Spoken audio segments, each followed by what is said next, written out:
a boy came to a private screening of a movie with Arnold Schwarzenegger. While watching the movie, dynamite flew right off the screen and landed next to him. After dodging the explosive device, the boy suddenly found himself in Schwarzenegger's car. The ultimate hero, Jack Slater, shows up. His boss, Decker, is angry and tells him to stay out of it because Slater usually ends up causing a lot of chaos. But nothing can hold Jack back. He needs to get to the rooftop, so he shoves aside a cop blocking his way and warns that he'll deal with anyone else who tries to stop him. Jack makes it to the rooftop, where the Ripper, a total madman, is holding Jack's son, Andrew, captive. The Ripper has been looking forward to this moment, eager to make Jack watch as he attempts to kill him. Slater had previously managed to get the Ripper jailed for 10 years, and now the Ripper wants revenge. He tells Jack to drop his weapons. Jack places his gun on the ground, but the Ripper knows well that Slater always has more than one weapon. Jack then tosses a grenade at the Ripper's feet, claiming it's active. The Ripper mocks Jack, doubting he'd risk his son to catch him. However, when Andrew picks up the grenade, it magically turns into a knife, which he uses to stab the Ripper. The villain screams in agony and hurls his axe at Jack, who swiftly avoids it and fires back at the Ripper. Suddenly, the film becomes blurry, and a boy in the cinema yells out that the movie is not clear, calling for Nick, the projectionist, to adjust it. Danny is eagerly anticipating the release of Jack Slater 4, and his buddy Nick, who's also a cinema worker, has got a sneak peek planned for that very night. He invites Danny to be the first to catch this new chapter of the saga. Danny's mom is not thrilled about him missing school for movies. After doing some of his homework, Danny decides he's set on seeing the movie. However, his plans take a scary turn when he's confronted by a thug wielding a knife. The criminal handcuffs Danny to a pipe, disappointed at not finding anything valuable to steal, and casually tosses the handcuff key into a toilet before leaving, telling Danny he might try his luck at fishing for it. It's close to midnight when Danny is found and questioned by the police. He's supposed to head home as instructed by his mother, who expects him home after her work shift. But Danny can't shake off his urge to see the movie and rushes off to the cinema. There, he's met by Nick, dressed as a ticket collector, who gives him an extraordinary ticket. This ticket, Nick explains, is believed to transport its holder to another dimension. Nick shares that it was a gift from Harry Houdini himself, who claimed it was enchanted. Nick had always been too nervous to try it out, worried it might not work and afraid to face that disappointment. Nick tore the ticket and let Danny into the cinema. This special showing of Jack Slater 4 was just for him. The movie takes place in a grand castle perched on a cliffside, where Slater's second cousin has been captured by outlaws. A crime lord named Vivaldi, who runs a notorious syndicate, is eager to uncover what Slater knows about their operations. Vivaldi's right-hand man, Benedict, who is known for his sharpshooting skills and has a glass eye, is used to intimidate their captive. Despite their efforts, they can't squeeze any information out of him, leading them to send a fake message to Slater in hopes of misleading the authorities. Shortly after, the film shows police surrounding a residence following a tip-off about a drug operation. When Slater arrives, he's just bringing groceries for his cousin, Frank, who's inside. Slater jokes that the only drugs to be found there would be headache pills. Inside, he finds his cousin bound to a chair. With his last breath, the cousin delivers a message to Slater and then passes away. Slater notices a pile of playing cards on his cousin's corpse. As he flips through them, he realizes they are linked to a bomb's timer. An explosion follows, but Slater escapes with minor injuries. Danny, aware that Slater is the main character and adhering to movie tropes where the hero always survives, munches on his popcorn and enjoys the show. Just then, the movie ticket in his pocket begins to glow mysteriously. Suddenly, dynamite from the movie screen flies out into the cinema and lands near Danny. Dodging it, Danny finds himself inside Jack Slater's car, bewildered yet thrilled. Jack is puzzled about how Danny appeared out of nowhere, while Danny is excited to be in the middle of an action-packed scene. Complete with a chase, gunfire, and an AC/DC soundtrack playing, Danny realizes he's become part of the movie, though everyone else believes it's their reality. Their pursuit leads them to a narrow alley blocked at the exit by a gang's truck. Danny is aware that Slater is about to perform his famous chicken maneuver. Jack speeds towards the truck, and the gangsters charge forward too. However, the driver, who resembles Shang Tsung, swerves and dodges out of Jack's way at the last moment. The gangster's truck crashes into a building, causing chaos and panic among the people inside. Arriving at the LAPD headquarters, Danny spots celebrities like Sharon Stone in her iconic Basic Instinct role and the Terminator T-800, as if the police station were a bustling mall. Inside, Slater, handling the situation with his usual flair, grabs Danny and seats him at a desk. He then receives a call from his ex, responding only with brief affirmations, before setting the phone beside a tape player that replays his recorded agreements, and walks away to continue his adventure. John Practice, an old buddy and co-worker of Jack's, rushes to let him know about two local gangs planning to merge their forces. Danny cautions Jack to be wary around Practice, mentioning how the actor behind Practice's character was the villain in the movie Amadeus, responsible for Mozart's demise. Jack's boss scolds him for messing up their sting operation, but Jack defends himself, stating he's just carrying out his duties. Meanwhile, the police force is being assigned their partners for the day, and one officer ends up paired with an animated cat. Danny tries convincing Slater they're in a movie, using the presence of the cartoon cat in the police force as evidence. Jack acknowledges the cat, noting he's supposed to return to work after being suspended for a month. The chief even praises the cat as one of their top officers. The sight of Slater arguing with his boss amuses Danny, especially since they are actually close friends outside of work. He brings up personal moments between them to prove his point, like how they became closer after Jack's wife left. Decker, the boss, is puzzled about how Danny could know such private details, suspecting Slater might have shared them, though Slater is known for keeping personal matters to himself. Danny insists he knows these facts from watching the first Jack Slater movie. Despite the intense questioning under a bright lamp, Danny remains convinced they're all characters in a movie, leaving the police baffled. Consequently, Decker decides to pair Danny with Slater as his new partner. Slater is skeptical and challenges Danny to prove they're in a movie within 10 minutes, threatening to pretend to shoot him otherwise. Danny isn't worried, confident that heroes don't harm kids in films. To prove his point, Danny takes Jack to a video rental store and points out that Arnold Schwarzenegger is replaced by Sylvester Stallone on the movie covers, declaring it unbelievable and praising Stallone's unexpected performance in a role famously associated with Schwarzenegger.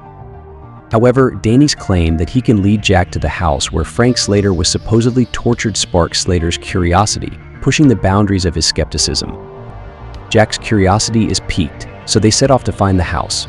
Along the way, Danny shows him the ticket that transported him into the film and might also be their ticket back to reality, though he's unsure how to activate it. As they're discussing their next move, the door swings open again, and Benedict, the man with the distinctive glass eye, steps out to address the misunderstanding regarding the drug dealer. Jack challenges Benedict to remove his sunglasses, leading Benedict to threaten them with his dogs, menacingly saying he'd leave them to be discovered in an unpleasant state by tomorrow. Despite the tense standoff, Benedict eventually reveals his glass eye. Danny persists with his narrative, suggesting Benedict despises his boss and had a specific target on the day Jack's cousin was tortured. Benedict's boss is confused about how Slater has information on them and commands the elimination of the traitor and then Slater. During this, Jack and his new partner visit Slater's daughter, Whitney. Suddenly, there's a knock at the door, and Benedict shows up with a group of gangsters. He questions Danny on his knowledge about him. Danny suggests the gangsters take the counterfeit money and leave them in peace. However, Benedict is wary and quickly discerns the money is marked, choosing to destroy it in the fireplace. Just then, Slater returns, noticing the unusual colored smoke from the chimney, indicating trouble. Inside, Whitney confronts one of the intruders with a martial arts move reminiscent of Sonya Blade, then aims a gun at Benedict. In response, Benedict threatens Danny's life. While everyone's attention is on the geeky guy who just knocked, Slater makes a dramatic entrance through the ceiling, initiating a shootout. As Benedict and his crew try to flee, Jack chases after them. Back at his place, Benedict swaps his eye and discovers the ticket among his belongings, realizing it grants him the power to phase through walls. Meanwhile, at Slater's residence, the aftermath is scrutinized by the police. A keen observer, the nerdy visitor, recalls Benedict's license plate and mentions his glass eye, which a police officer tampers with, causing it to detonate. Amidst the chaos, Jack and Danny face scrutiny from their furious boss, leading to Slater being stripped of his badge. As Jack is clearing out his desk, John Practice appears, proposing a collaboration at Leo the Fart's funeral, expecting a gathering of the city's most infamous criminals. Back at his home, with former partners dropping by unannounced, Slater instinctively fires at the closet without a second glance, and an assassin tumbles out, confirming his relentless vigilance. Slater expresses concern about his continuous narrow escapes. Danny brings up a clue from Vivaldi regarding Leo the Fart's funeral, leading Slater to piece together a plot involving explosives and nerve gas hidden in Leo's body, aiming to eliminate the Torelli gang and let Vivaldi take over the city. At the funeral, Benedict sets off the bomb timer with a pull of Leo's finger. Heading to the scene, Slater instructs Danny to stay in the car, armed just in case, while he confronts the situation. Inside, Slater warns Practice about the explosive plan, but quickly realizes Practice's betrayal when he tries to lure him away. Caught in a tense standoff, Practice gains the upper hand over Slater until Danny, hesitating to use the gun, ends up handcuffed to a pipe. The situation looks grim as both partners are restrained, but they receive unexpected help from the cartoon Cat, praised as a top officer. Jack tasks Danny with connecting a crane to the building's roof within 2 minutes. As the funeral service progresses on the rooftop, Danny, now armed, tries to convince the crane operator to assist him. However, the operator flees, leaving Danny to work the crane himself. Meanwhile, Jack navigates through the crowd, pretending Leo the Fart needs urgent medical attention. He hoists the body over his shoulder and dashes off, with armed guests, including elderly women, in pursuit. Skillfully, Slater attaches the body to the crane hook. A fall from the skyscraper ensues, but Danny's quick thinking saves them. They plan to safely dispose of the body, but both Jack and the corpse tumble into a tar pit, averting a disaster. Whitney arrives just in time with a pickup truck, offering clothes and remarking on the convenience of the situation. Reflect tired of his boss's control, he eliminates him. Meanwhile, Slater, driving his pickup, crashes into the mansion, confronting Benedict. He entrusts Danny with his firearm and proceeds to physically reprimand Benedict, hurling him against a wall. However, instead of crashing through, Benedict vanishes, utilizing the ticket to escape to reality. Benedict and his crew flee, catching a taxi, while Jack, bemused that his shots don't ignite the vehicle, deduces it must be bulletproof in pursuit. He forcibly acquires a car, surprised to find that causing damage brings real pain in this world. Jack lets Danny out before colliding with Benedict's vehicle. Against Danny's expectations, his hero emerges unscathed. The crash leaves everyone unharmed thanks to the car's airbags, but the enemy is not found, possibly having used the ticket once more. Danny explains his adventure to Nick, who regrets not utilizing the magical ticket due to fear, now that it's in Benedict's possession. Upon meeting Slater, Nick shows utmost respect, yet Jack is disheartened to learn he's merely a fictional character, struggling with the existential crisis it brings. Back home, Danny's mother expresses deep concern over his disappearance but soon meets Jack, who introduces himself humorously as Arnold Braunschweiger. At Danny's home, his mother and Slater engage in a heartfelt conversation, sharing their mutual concern for Danny. Benedict, seizing his newfound power, summons the Ripper from Jack Slater 3, offering him a chance for vengeance. Danny spots Benedict in a cab, realizing the gravity of the threat they now face in the real world. The duo discovers in a newspaper that the bad guys are heading to the premiere of Jack Slater 4, attracting a galaxy of movie stars, including Arnold Schwarzenegger. Schwarzenegger is there, talking about future movies in the franchise, surrounded by media. Jack and Danny race to the event, with Jack suspecting Benedict's plan is to eliminate Schwarzenegger, solving his Jack Slater problem once and for all. The Ripper, blending in as the actor who portrayed him, prepares his bag with lethal instruments. An attempt by the Ripper to attack is thwarted by Jack. Arnold, mistaking Slater for a remarkable look-alike, compliments him, unaware of the true situation. Jack expresses his disdain for Arnold, blaming him for his fictional sufferings. The chase continues, with Slater searching for the Ripper in the crowd, eventually leading to the roof, echoing a tragic moment from Slater's past. The Ripper plans to throw Danny off first, but Slater intervenes, using electricity to defeat the Ripper on the wet roof. Hearing Danny's cries for help, Slater saves him from falling by cutting the rope and instructing Danny to trust him for a catch. Benedict fires at the heroes, who take cover behind a barrel. Slater, thinking he hears the revolver's last click, mistakenly believes Benedict is out of bullets.